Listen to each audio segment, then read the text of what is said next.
प्रधानमंत्री मोदी ने एनडीए के कई नेताओं और सांसदों के साथ मुलाकात की। इन बैठकों को गठबंधन की एकजुटता और आगामी राजनीतिक रणनीति के लिहाज से महत्वपूर्ण माना जा रहा है। क्षेत्रीय नेताओं को साथ लेकर चलना बीजेपी की चुनावी रणनीति का अहम हिस्सा है। टीएमसी से अलग हुए 3 सांसदों के प्रधानमंत्री मोदी से मिलने की खबर सामने आई है। ये सांसद एक अलग राजनीतिक समूह में चले गए हैं। उनकी पीएम से मुलाकात ने पश्चिम बंगाल की राजनीति में भी नई अटकनों का जन्म दिया है। हालांकि इसे सीधे बीजेपी में शामिल होने का संकेत मानना अभी जल्दबाजी होगी। पश्चिम बंगाल में विधानसभा चुनाव के बाद राजनीतिक समीकरणों में बड़ा बदलाव देखने को मिला है। बीजेपी और टीएमसी के बीच राजनीतिक संघर्ष अभी भी जारी है। चुनाव से जुड़े विवाद, संगठनात्मक बदलाव और विपक्ष की रणनीति आने वाले समय में राज्य की राजनीति को प्रभावित कर सकते हैं। बिहार में सत्ता परिवर्तन के बाद राज्य की राजनीति में नया दौर शुरू हुआ है। बीजेपी के नेतृत्व वाली सरकार के सामने प्रशासन, रोजगार और विकास के मुद्दे प्रमुख हैं। विपक्ष सरकार के कामकाज को लेकर लगातार सवाल उठा रहा है। आने वाले महीनों में बिहार की राष्ट्रीय राजनीति के लिए महत्वपूर्ण रह सकती है।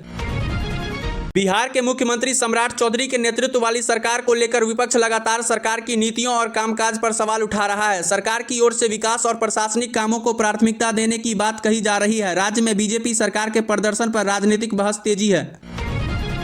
बिहार विधानसभा में विपक्ष की ओर से तेजस्वी यादव सरकार को घेरने के लिए रोजगार, महंगाई, कानून व्यवस्था और युवाओं से जुड़े मुद्दे उठा सकते हैं। आरजेडी की रणनीति सरकार की घोषणाओं और जमीन पर उनके असर के बीच अंतर को राजनीतिक मुद्दा बनाना ही हो सकती है। बिहार की राजनीति में रोजगार हमेशा से बड़ा चुनावी मुद्दा रहा है। सत्ता पक्ष रोजगार और विकास में आने वाले काम को सामने रखेगा, जबकि विपक्ष बेरोजगारी के आंकड़े और सरकारी नौकरियों को लेकर सवाल उठाएगा। आने वाले समय में यह मुद्दा विधानसभा का राजनीति में और प्रमुख हो सकता है।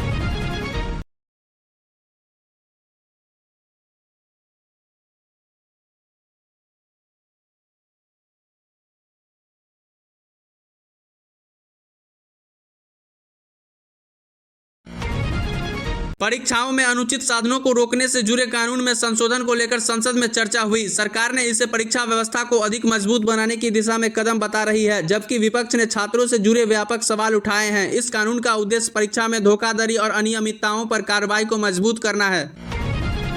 विपक्ष लगातार सरकार से महत्वपूर्ण मुद्दों पर चर्चा और जवाब की मांग कर रहा है। दूसरी ओर सरकार का कहना है कि संसद में व्यवस्थित तरीके से चलने देना चाहिए। सत्ता पक्ष और विपक्ष के बीच यही टकराव संसद की कार्यवाही में बार बार दिखाई दे रहा है।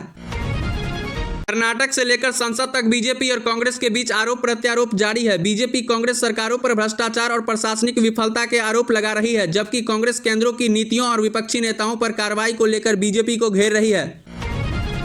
कांग्रेस के सामने अलग अलग राज्यों में संगठन को मजबूत करने और विपक्षी गठबंधन को प्रभावी बनाने की चुनौती है। उत्तर प्रदेश में एसपी के साथ तालमेल और अन्य राज्यों में स्थानीय राजनीतिक समीकरण पार्टी के लिए महत्वपूर्ण रहेंगे।